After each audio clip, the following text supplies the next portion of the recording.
I believe.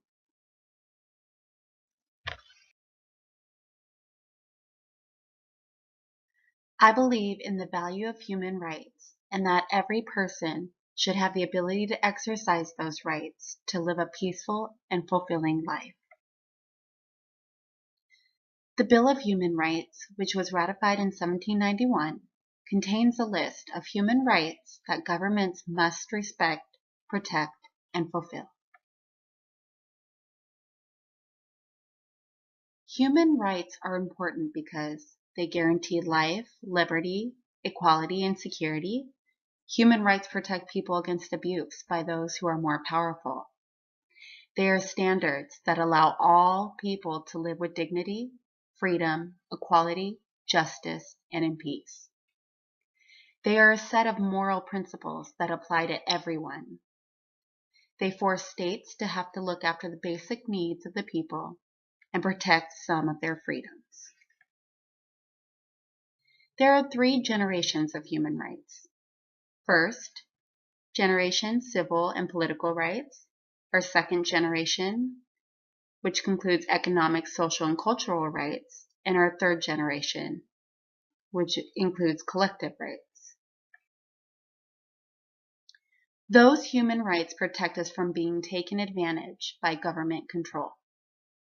Governments are obligated to make sure that human rights are protected by both preventing human right violations against people within their territories and providing effective remedies for those whose rights are violated.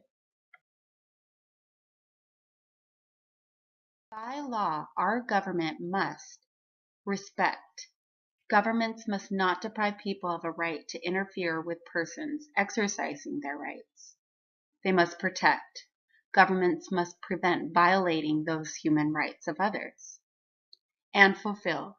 Governments must take positive action to facilitate the enjoyment of basic human rights.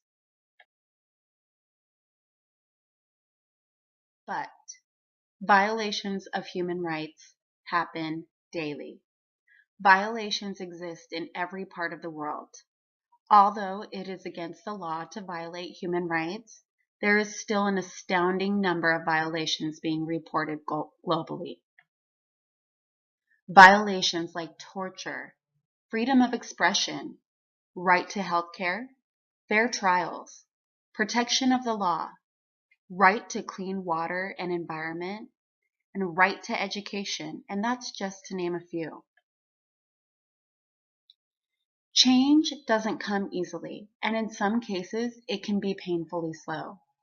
And it rarely comes from our efforts alone, but rather from the combined efforts of numerous groups and activists. Progress can take many forms. Laws are changed, investigations launched, international pressure is applied, perpetrators brought before courts, but each is a step forward in the pursuit of justice and promotion of human rights, and bringing the perpetrators to justice.